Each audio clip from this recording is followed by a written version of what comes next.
Thank you very much, everybody, for joining us today for our summer employment webinar.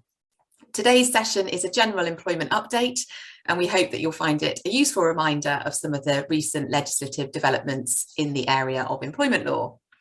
For those of you who don't know me, I'm Rachel Parkin. I'm a partner in the Education Team specialising in employment law, and I'm delighted to be joined today by Oliver Daniels, another employment partner in the Education Team. Next slide, please, Tom. In terms of what we're proposing to look at today, we are initially going to be looking at some emerging issues in the workplace. I'm going to be looking at the menopause, interesting topic, and Oliver's going to be looking at a few other issues, including long COVID. I will then give you a bit of a case law update, so some interesting cases, and then Oliver's going to look at what's on the horizon this year and beyond. Please do ask questions as we go along via the chat function at the bottom of your screen. We may try and pick some of these up as we go along, but if not, we hope to have some time at the end to discuss as many as we can. Any we don't get to today, we will do our best to come back to you after the webinar. Next slide, please. As we start to look, dare I say it, beyond the pandemic, we are starting to see some new issues emerging for schools. So something which has been the topic of much discussion recently, and we've had a number of queries from clients about it, is the menopause. Whilst the average age to go through the menopause is 51, there is a lot of variation, and it can happen at any point between 30 and 60 years of age. Of course, symptoms can vary quite significantly, but of course could include things like mood swings, anxiety, difficulty concentrating, migraines, fatigue, difficulty sleeping, and that can of course have an effect on your work. The Fawcett Society has published the results of what's believed to be the largest survey of menopausal women in the UK. The survey was commissioned by Channel 4, and I think they sought the views of over 4,000 women who were all aged between 45 and 55. According to the report, 1 in 10 women have left a job due to symptoms. 44% of women said their ability to do their job had been affected by their symptoms. The report also states that despite consistent evidence that workplace support helps employees who are experiencing the menopause, 8 in 10 women reported their employer had not shared information, provided any training, or put in place any sort of menopause policy. Just over half, so 52% of women said they'd lost confidence at work, and 41% reported that the menopausal symptoms had been treated as a joke by colleagues. So quite interesting data there. Next slide, please, Tom. So why do we need to think about this? Well, issues connected to the menopause could lead to various tribunal claims. So claims of sex, age, disability discrimination in particular.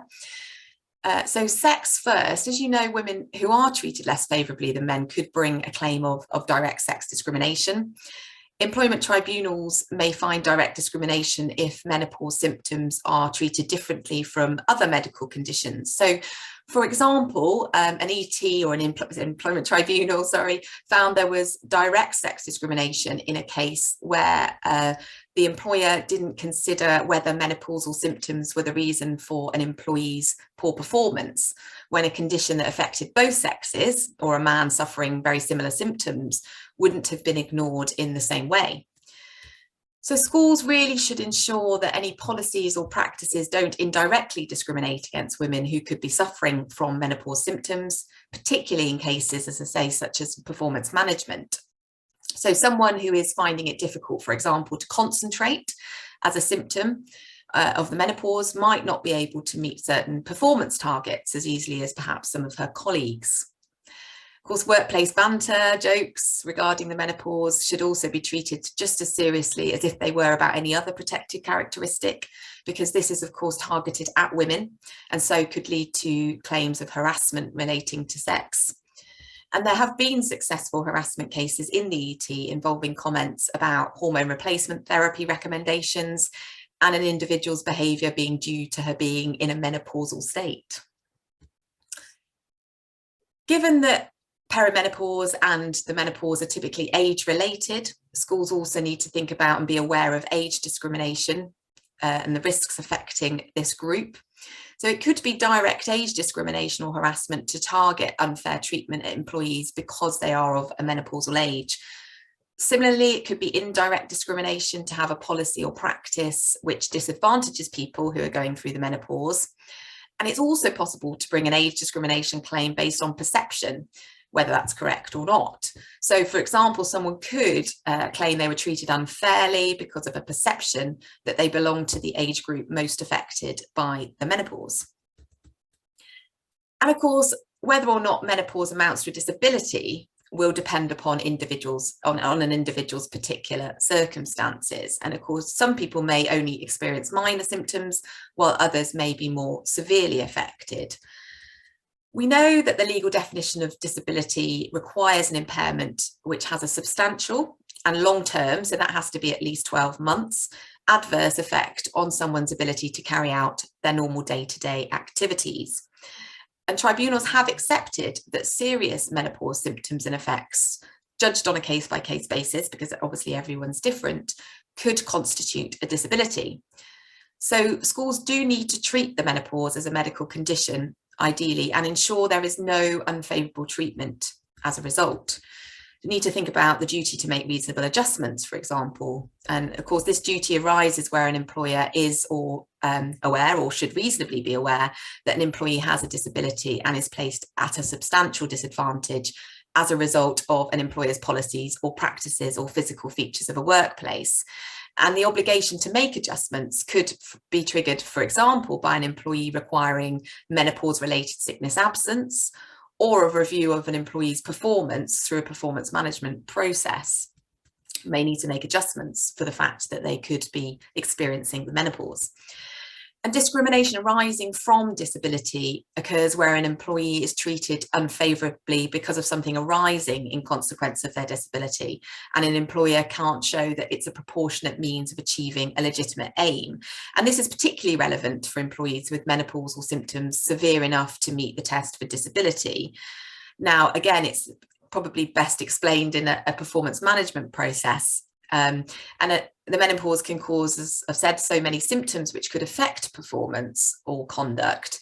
And an employer who dismisses or even sanctions an employee for poor performance or conduct without exploring whether there is an underlying cause could easily fall foul of this provision. Next slide, please. So what should schools be doing? There are several things you can have a think about to ensure staff are supported who are affected by the menopause. So line managers should be trained to understand the impact that the menopause can have on work and what adjustments may be necessary to support those affected. Some managers may have their own experience of the menopause or others going through it, but should be aware that, of course, everybody's different and everybody experiences it in a different way. Talking openly and respectfully, positive messaging about the menopause can give employees the confidence to speak up if they're struggling because of their symptoms. Guidance for employees and managers on dealing with the menopause should be freely available, ideally at school. Providing multiple channels for support. So women may, for example, feel uncomfortable about going to their manager if, for example, he's a man, and the topic may be difficult to raise for employees who are transgender, for example, or non-binary. Ideally, the school should have multiple channels of support available. So some people, some clients have a menopause or a well-being champion who can be a point of contact. And of course, there's always the employee assistance programs available. Menopause policies, we often are asked whether you need one. I mean, the answer is you don't have to have one, but it's often a good idea to have something in place. Some employers want to consider, some schools consider adopting a sort of standalone policy covering the menopause, and that includes information about the support channels and directs employees to the appropriate individuals or to HR if they feel some adjustments or to their workplace or schedule need to be considered. Alternatively, and I know one of our clients has done this, certainly, you could consider perhaps attaching something to a wellbeing policy. So rather than having a standalone policy, which you might feel a little bit uncomfortable about, you could attach it as an appendix, for example, to a school wellbeing policy. Sickness procedures should be clear and ensure that they're sufficiently flexible to cater for menopause-related sickness absence. And of course, we need to think about it in the context of health and safety as well. So risk assessments should consider ideally the specific needs of menopausal workers and ensure working environments won't make their symptoms worse. So you'll need to consider things like temperature, ventilation, and other examples of things that schools have done to adapt to the needs of staff with menopausal symptoms include allowing employees to report sickness absence to female managers, taking the menopause into account in absence policies, even providing electric fans, and also providing access to cold drinking water. So in conclusion, there is much that schools could do to proactively support and value employees who are going through, this natural process. And awareness of the symptoms of the menopause and their impact on the workplace is increasing. And in fact, last year, the number of employment tribunal claims doubled, the ones that mentioned menopause. I think they went from 16 cases to 23. Primarily, those cases that cited the menopause involved disability discrimination and sex discrimination, and there were some unfair dismissal cases in there as well. So you might have seen on the previous screen, I mentioned ACAS because there is a useful guidance for employers to help manage the impact of the menopause at work on the ACAS website, and I encourage you to have a look at that. I'm now going to hand you over to Oliver, who's going to talk to you a little bit about long COVID. Thanks, Rachel, and good morning, everyone. So continuing the theme of emerging issues, I'm going to look now at one of the most significant issues impacting staff management to have arisen out of the COVID pandemic, and that's long COVID. So what is long COVID? Well, it's defined as signs and symptoms that develop during or following a COVID-19 infection, which continues for more than 12 weeks and can't be explained by any alternative diagnosis. And this is something that's becoming increasingly common. The Office of National Statistics carried out a survey recently which found that an estimated 1.2 million people in the UK are affected by long COVID symptoms in April 2022. And essentially, this is a new illness, and one in respect of which there remains a great deal of uncertainty. We know that the symptoms can vary from individual to individual, but commonly include things like fatigue, shortness of breath, loss of smell, and difficulty concentrating. And the impact of the condition can be significant. The survey by the ONS found that 67% of people said that the symptoms adversely affected their day-to-day activities. So the result is that we have an increasing amount of both intermittent and long-term sickness absence related to diagnosed long COVID. And it can prove really difficult to manage, particularly as you have symptoms that can come and go over time, and the prognosis can be very unclear given the uncertainties around the condition. And one question that's arisen as a result of the increase in cases of long COVID is the extent to which the condition will amount to a disability under the Equality Act.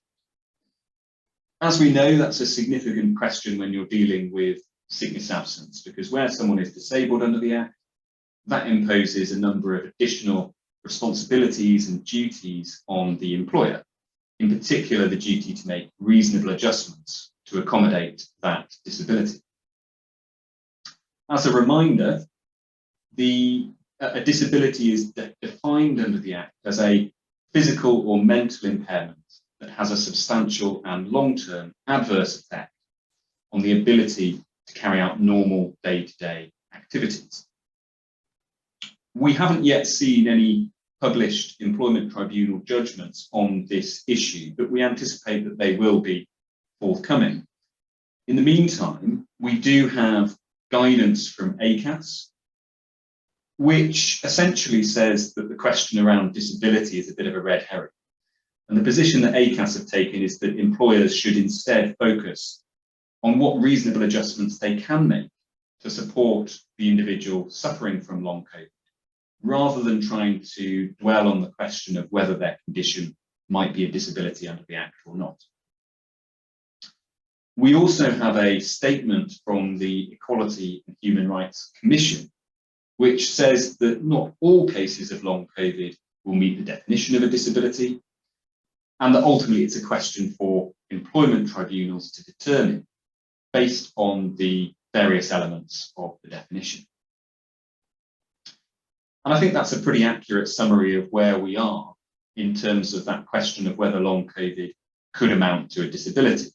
It's certainly not currently automatically a disability under the Act, but it could, depending on the extent of its impact and the circumstances, amount to a disability under the Act and therefore benefit from those additional protections. And until we have further guidance from the employment tribunals, our view is that the best approach would be to err on the side of caution and assume that where you're dealing with a case of long COVID, that individual will be classified as disabled under the Equality. So with that in mind, it's important to take a consistent approach when you're managing cases of long COVID and to handle those cases in a sensitive way, because one of the most significant aspects of long COVID at this stage is the uncertainty that surrounds any likely prognosis or impact on long-term health. And inevitably, for the individual suffering from the condition, that will be incredibly worrying in terms of their long-term health and also any impact on their job security. So it's important that cases of absence related to long COVID, or indeed performance issues that might be related to the symptoms, are dealt with in a sensitive and understanding way. And in cases of long-term absence, the ACAS guidance is clear that where long-term absence relates to long COVID, those situations should be handled in much the same way as other instances of long-term sickness absence within your organisations. So you should retain regular contact with the employee, consider seeking medical advice from occupational health, and discuss the impact of the employee's diagnosis with them at an early stage, and consider what reasonable adjustments might be necessary to support the employee in a return to work. Now, that's not always going to be an easy question to answer, given the uncertainties around the condition and the difficulties in providing any clear prognosis. But given the nature of the condition and the symptoms, in particular, the fatigue that the individual may suffer, potentially loss of memory, lack of concentration, any reasonable adjustments are likely to include things like a staged phased return to work, adjusted duties and hours, regular rest breaks built into the working day, and possibly a more permanent, flexible working arrangement.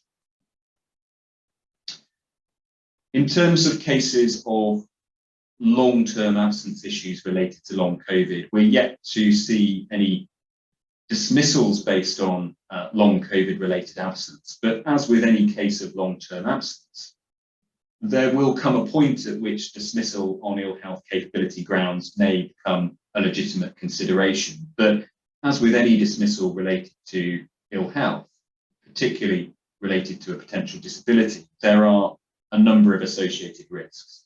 And I think those are even more pronounced in the context of long COVID, given the uncertainties around the condition at this point in time. So certainly seek legal and medical advice if you are in that position. So in terms of key points on the topic of long COVID, I think one is about raising awareness. And for those line managers within your schools to be clear on what is long COVID, what is the potential impact, and managing those instances with members of staff in a sensitive and understanding way. The ACAS guidance for employers is a useful starting point in terms of understanding key issues to consider. And I think the position taken by ACAS is a sensible one, to focus on what reasonable adjustments and support can be provided, rather than too heavily on whether this is a disability or not under the Act. Next slide, please. Finally, in terms of emerging issues, and another impact of the pandemic has been the significant increase in staff either working entirely or partly from home. Now, this is not necessarily something that has had a hugely significant impact on schools, because of course, many roles within schools, particularly those of teaching nature, will require the individual to be on site in order to carry out the duties and responsibilities effectively. Having said that, remote working may be relevant to certain support functions within schools, and it is possible that we will see, and you may already be seeing, an increase in flexible working requests for home or hybrid working as employers generally consider how they're going to operate in light of the pandemic. And it's important to bear in mind that when you're dealing with home working requests or putting in place home working arrangements, there are a number of legal and practical implications to bear in mind. One is that a request to work partly or wholly from home is quite likely to amount to a flexible working request under the statutory procedure and should be dealt with accordingly. So do check your flexible working policies, make sure they're up to date, and that the line managers within your schools understand that requests to work from home or to work remotely may well fall within their remit. And it's important, therefore, that any such request is dealt with in a reasonable manner, within at least a 3-month time frame, and that where you are rejecting a request to work from home, you're able to point to specific business reasons that justify that decision.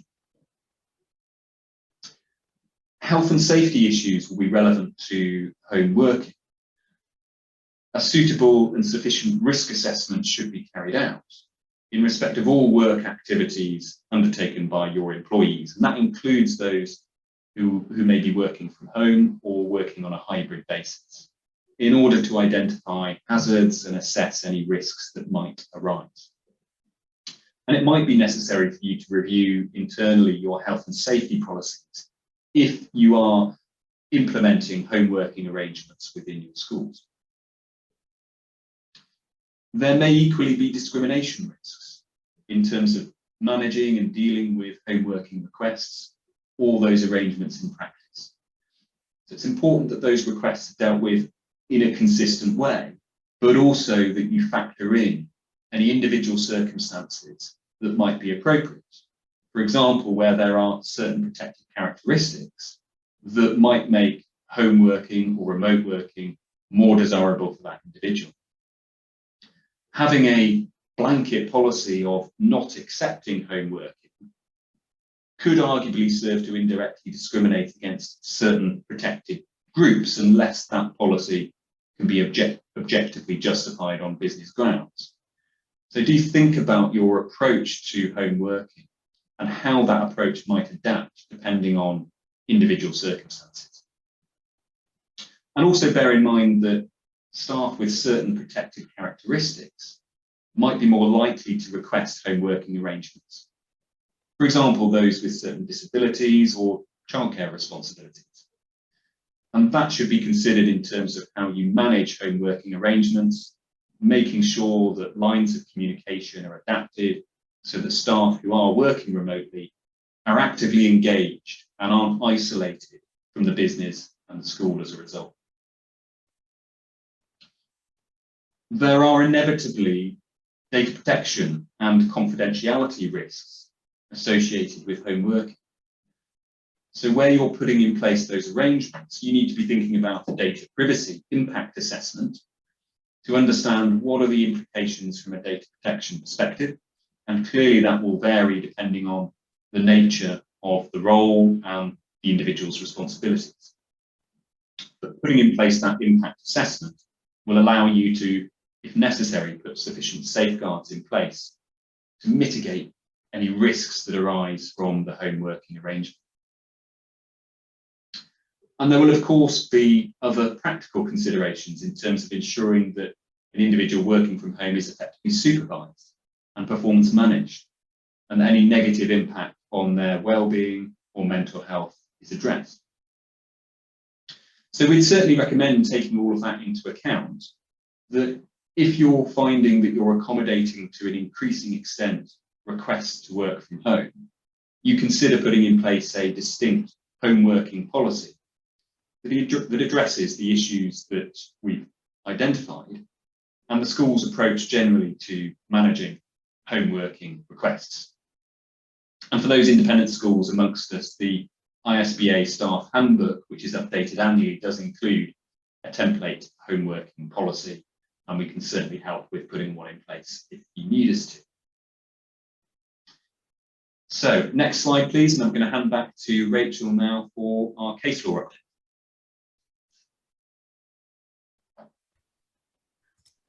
Thanks, Oliver. So over the next 15 minutes or so, I'm going to look at a few recent cases which may be of interest to schools. And actually, just while Oliver was speaking, I had an alert pop up to say that a recent case was decided in the last few days about long COVID.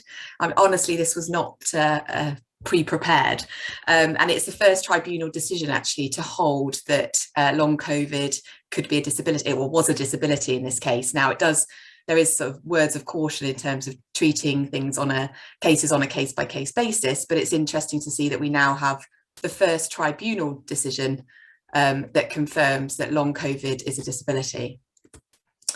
So moving on to Finn and the British Bung Manufacturing Company Limited, is calling someone bald sexual harassment? Well, Mr. Finn was employed by the British Bung Manufacturing Company, and he was an electrician between September 97 and May 2021, and he was dismissed from his employment without notice. At the end of July 2019, the claimant got into a dispute with one of his colleagues, Mr. King, during which Mr. King called the claimant a bald. Now, I'm not going to repeat the second word, but it was rather inappropriate, let's say, and he made violent threats towards him. At the time, the claimant chose not to take any formal action in respect of Mr. King's conduct, because I believe Mr. King had some difficult personal circumstances at the time. But in March 2021, Mr. King further threatened the claimant. It was alleged the claimant then falsely suggested to Mr. King that he brought these matters to the attention of the police. And 2 months later, the claimant was actually dismissed by the respondent on the grounds of gross misconduct. The claimant brought several claims in the Employment Tribunal, including a claim for harassment on the grounds of sex under the Equality Act. Now, the claimant was actually successful in his claims. The tribunal ruled that Mr. King referring to the claimant as a bald beep was conduct that was unwanted and which had the purpose of violating the claimant's dignity and created an intimidating, hostile, degrading, humiliating or offensive environment for the claimant, such as to satisfy the legal definition of harassment. It should be noted that in order for the claim to be successful, however, the claimant has to establish a causal link between the harassment and the relevant protected characteristic, i.e. that the comment from Mr. King about his baldness related to his sex. And this required the Employment Tribunal to analyse the precise words used together with the context in which they were said. And giving the matter some consideration, the tribunal decided that there was a connection between the word bald and the protected characteristic of sex. So whilst the respondent sought to argue that women could also be bald, the Employment Tribunal stated that baldness is much more prevalent in men than women. And so the person on the receiving end of such a remark would most likely be male. So what can we take away from this case? Well, it's interesting to see that standalone acts can amount to harassment. So in this case, the claimant was only called a bald beep on one occasion. You have to remember that these sorts of things can happen, and it's a good reminder that offensive language or banter between colleagues at work could result in an Employment Tribunal claim being brought against the school. So you need to think about having clear policies, and I'm sure you already do, but clear policies in place on workplace bullying and harassment, and to keep those under regular review. And of course, also make sure that your managers, your staff are trained on bullying, harassment and discrimination, and make sure that training is regularly provided, refreshed and documented. And it is also a useful reminder that, of course, the school is obliged to take reasonable steps to prevent harassment in the workplace in order to minimise the risks of being held vicariously liable for acts of harassment of your employees. Of course, cases such as this also tend to attract media attention because they're quite interesting, and that could result in reputational damage. And the other thing that I think is probably worth noting here is that if an employee raises concerns over personal remarks, even if it's just a one-off comment like it was in this case, then you need to think about investigating matters thoroughly so that you can demonstrate that you've properly considered what happened and obviously made a decision as a result.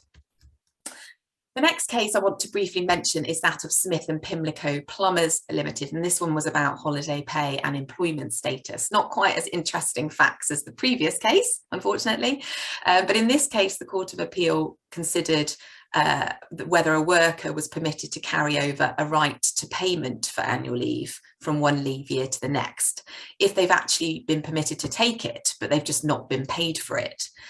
So you may recall hearing about this case previously, because Mr. Smith was found by the Supreme Court to be a worker on the basis of personal service rather than an independent contractor. So he was saying, or the employer thought and was treating him as an independent contractor, but actually he was indeed a worker, which meant, of course, that he was entitled in principle to 5.6 weeks paid annual leave. Having been found to be a worker, his case went back to the tribunal to decide whether he had a claim for unpaid holiday. He'd taken leave, so that wasn't the issue, but he'd not been paid for it because, of course, the employer thought he was an independent contractor or self-employed, so didn't believe that he was entitled to be paid any money for the leave that for the annual leave he was taking. The general rule, as you may know, is that the 4 weeks leave, so the 4 rather than the additional 1.6 under the Working Time Directive, may only be taken in the leave year in which it's due.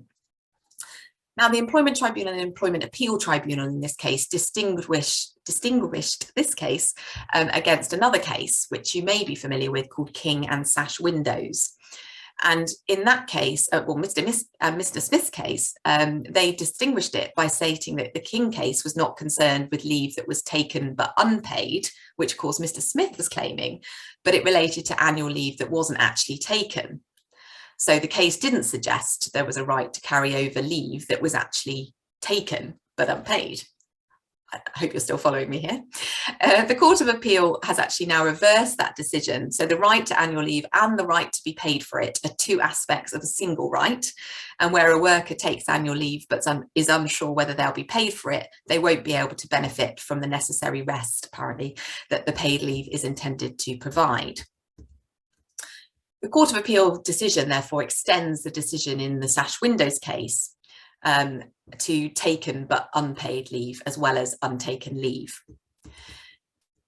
So what can we learn from this? Well, the principles surrounding worker status is of particular relevance to schools in circumstances where individuals are purportedly engaged on a self-employed basis. So that's people like your peripatetic music teachers or your sports coaches. And of course, you will already be aware of the importance of establishing whether or not individuals are workers. And in the light of the Court of Appeal decision in this case, you'll need to continue to review those relationships to establish whether any historic liabilities in relation to holiday pay are due. So if your self-employed workers are actually workers and they've taken holiday but not been paid for it, there are potential liabilities there. Following the decision in this case, it's also clear that even where a worker's taken leave, albeit unpaid, it doesn't preclude them from bringing a claim for payment on termination. So, as we always say, just continue reviewing your day-to-day relationships with self-employed contractors and revisit it throughout the working relationship to ensure that they accurately reflect what happens in practice.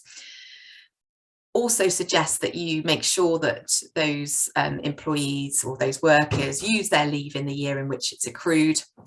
and explain the consequences of not doing so.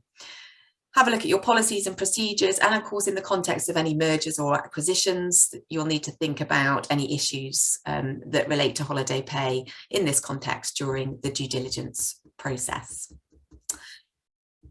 The next case that I want to briefly mention is the USDAW, or USDAW and others versus Tesco. And we've seen this case crop up in the context of TPS consultations because it relates to the principle of fire and rehire. And in this case, the High Court granted an injunction preventing Tesco from firing and then rehiring employees in order to remove a contractual entitlement to enhanced pay. So between 2007 and 2009, Tesco and USDAW, a recognised trade union by Tesco, for collective bargaining, agreed for retained pay, it was called, to be paid to staff as an alternative lump sum redundancy payment to relocate during a period of time in which Tesco was looking at reorganising some of its distribution centres. Tesco confirmed employees would receive the retained pay for as long as they were employed in their current role, that the retained pay could not be negotiated away and it would increase every year in line with any general pay rise. In a joint statement published by Tesco and USDAW, retained pay was described as guaranteed for life. Probably not the best move.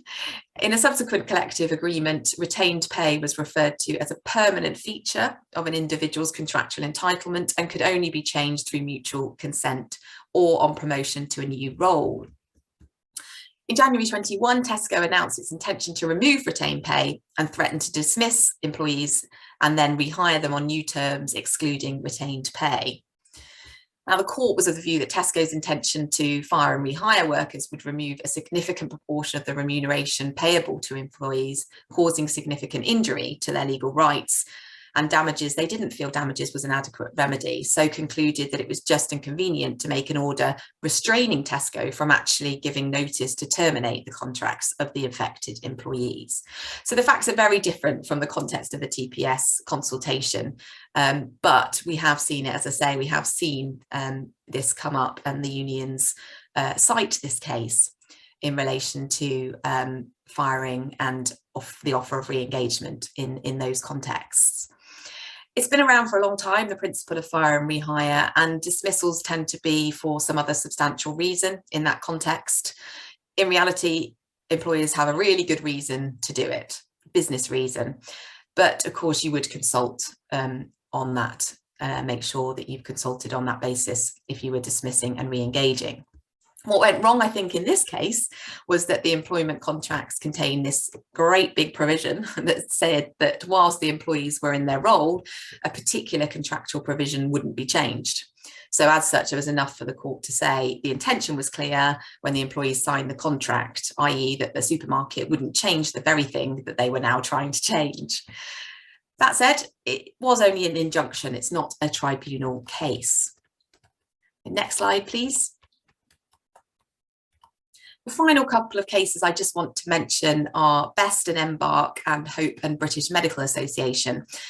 Now, the Best case involved, and it's topical, harassment of an employee by continually asking if she was menopausal. The tribunal was tasked with deciding whether asking a female member of staff if she was menopausal was discrimination against her on the grounds of her age and her sex. Now, she was 52, she was a sales assistant, and during the first lockdown in 2020, she felt colleagues were not taking the COVID measures seriously enough, which put her and others' health at risk. She raised concerns with the owners on several occasions, and consequently they dismissed her because they thought her to be obsessive, paranoid and irrational. Prior to the dismissal, one of the owners, Mr. Fletcher, had directly asked Miss Best if she was menopausal, despite her not wanting to talk about it. Miss Best complained to Mr. Fletcher's wife, who was a co-owner, about his behaviour. Mrs. Fletcher was dismissive of her and gave her a verbal warning. Her dismissal followed a few weeks after that. Now, Miss Best asserted she'd been unfairly dismissed, and comments about the menopause violated her dignity and created a humiliating environment at work. And she also claimed comments about ventilators and other similar things amounted to harassment, as her employers were suggesting that she was not young or not fit. So the tribunal held that the comments did amount to harassment because of Ms. Best's age and also her sex, and found that Mrs. Fletcher victimised Miss Best after she complained about Mr. Fletcher making such comments. So just a quick takeaway on that case: you just need to be careful not to make comments about sensitive subjects and ensure your employees and staff are aware. So it goes back to policies and training and procedures, and think about, as I say, equal opportunities training and refreshing that training on a regular basis. And just finally, the case of Hope and British Medical Association.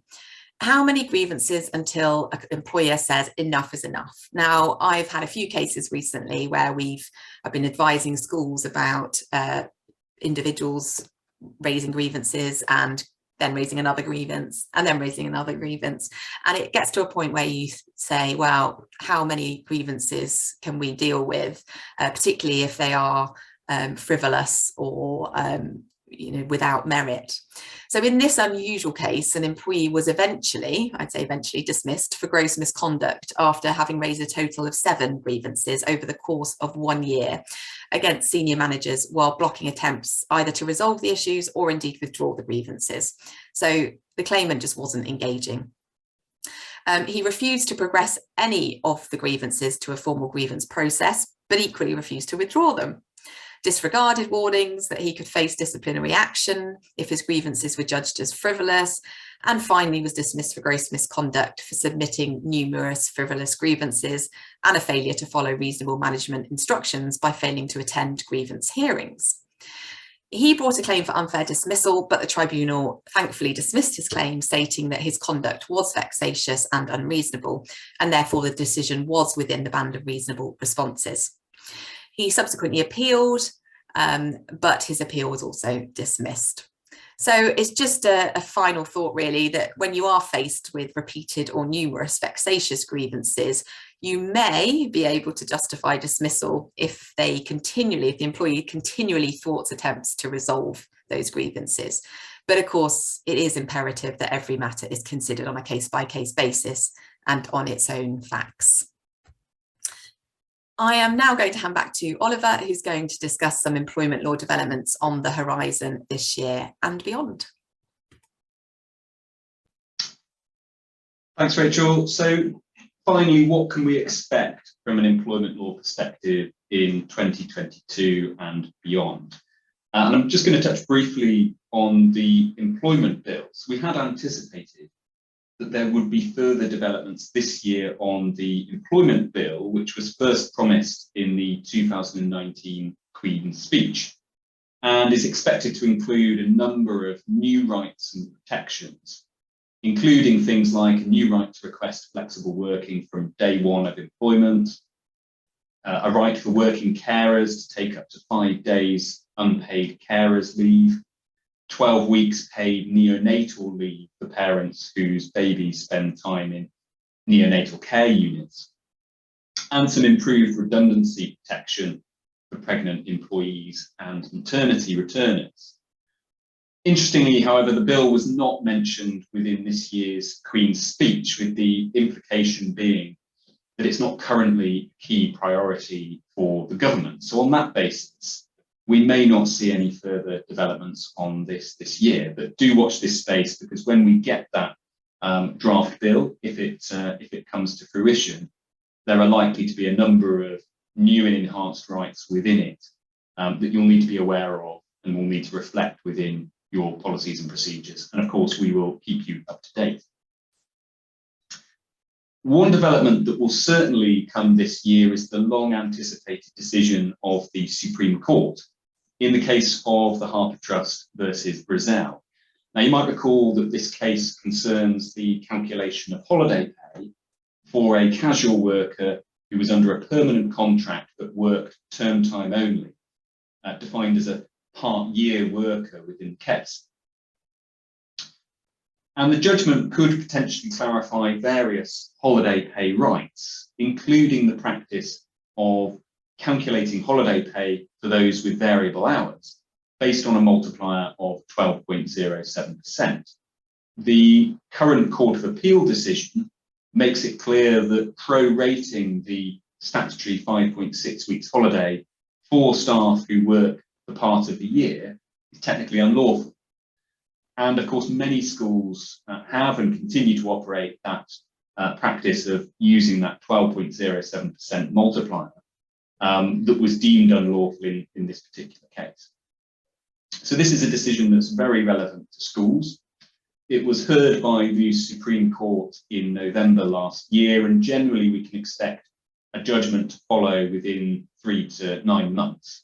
So we would anticipate that we would have a published judgment on this before the end of this academic year. We did check this morning on the Supreme Court website. There's still nothing there. We're checking on a daily basis, and we will of course keep you updated. Now, if the Harper Trust is ultimately successful in its appeal to the Supreme Court, it may be that that principle of prorating the 5.6 weeks holiday for those who work part of the year could be reinstated. If they're not successful, however, and the Court of Appeal decision is upheld, those schools that are continuing to prorate holiday in that way or use the 12.07% multiplier will need to look at changing their practices or take on some risk in terms of potential employment tribunal claims. Now, given the impending decision of the Supreme Court, the advice that we've generally given to schools is to hold off on making substantive changes to holiday pay arrangements at this point until the position is clarified. But in the meantime, if you haven't done so already, it's important to have the Supreme Court's decision on your radar and to be looking within your schools at any staff who may potentially be caught by the Court of Appeal decision and assessing any potential liability in the event the Supreme Court uphold the Court of Appeal position. And we can help with that process if you need us to. Just a brief mention of diversity and inclusion, which continues to be a hot topic politically and also within the sector. And there could be some developments on the horizon in this area from a staffing perspective. The government has promised a new proactive duty on employers to prevent sexual harassment in the workplace and to bring back laws making employers responsible if employees are harassed by customers or other third parties. And we may see more flesh on the bones of those promises when it comes to seeing the draft employment bill when that eventually comes to fruition. It's also possible that we might see some progress over the coming year towards the eventual introduction of ethnicity pay reporting to sit alongside the current gender pay gap reporting requirements. So another one to keep an eye on over the course of this year. For those independent schools amongst us, the TPS, Teachers Pension Scheme, remains a hot topic, although I would suggest that we're seeing less inquiries for schools entering into consultation at this stage, the closer we get to the next revaluation of the scheme and any announcement around any potential further increase in employer contributions in 2024. Our experience at this stage is that those schools that are looking to address the TPS issue at this time are focusing to a greater degree on alternative, hybrid or other models, often sitting alongside a phased withdrawal from the TPS, as opposed to looking at a full withdrawal at this stage. And that, I think, reflects the proximity now to getting further clarity on what's likely to happen in 2024. One common theme that we're increasingly seeing in consultations over the TPS at this time is the robust approach of the trade unions. We're seeing ballots for strike action on a more regular basis and certainly requests for trade union recognition. Do seek support and advice if you do encounter those issues, and we can certainly help in respect of your strategy and considerations in respect of the TPS at this time. And finally, although this doesn't form part of this morning's session, I think it would be remiss not to mention that we have a updated Keeping Children Safe in Education to come in September. we will be providing detailed guidance for schools on the key changes in advance, so do keep a lookout for that. But one point from a staffing perspective that has prompted some debate and discussion relates to online searches for recruitment purposes. Now, you might be aware that the updated guidance for 2022 includes provision at paragraph 220, which says that as part of the shortlisting process, schools should consider carrying out an online search as part of their due diligence on the shortlisted candidates. So that might be a search of general search engines, Google, looking to understand if there are any incidents or issues that are publicly available online, which you may wish to explore with the applicant at the interview. Now, this is specified within the draft guidance as a should consider, as opposed to a must. You would nevertheless need a very good reason to depart from that guidance. And you will therefore need to consider what your approach is going to be to online searches and look to update your recruitment policies to address that further step. To be clear, this relates to shortlisted candidates, so it's not a step that is required in respect of all applicants, but it is clearly intended to apply pre-interview so that any issues you identify can be addressed with that candidate. And it's important to be aware that when you're carrying out online searches, there are associated risks with that, particularly around discrimination issues. Inevitably, by carrying out those online searches, you'll become aware of certain protected characteristics that you may not necessarily wish to be aware of in advance of interview. And equally, there may be data protection implications. So I think two key things at this stage. One is considering what your approach is going to be to online searches and documenting that. And then secondly, updating the relevant policies and procedures. And that's likely to include your recruitment policies and also your data protection policies and privacy notices as far as they relate to recruitment. And again, we'll be producing some specific guidance on this topic that will be circulating in due course and in advance of September so that you can be prepared. So that brings an end to our whistle-stop tour of what to expect in employment law over the next year and some key updates. If anyone has any questions, please do feel free to unmute yourself and speak up. We're happy to answer any questions in the last few minutes of the session.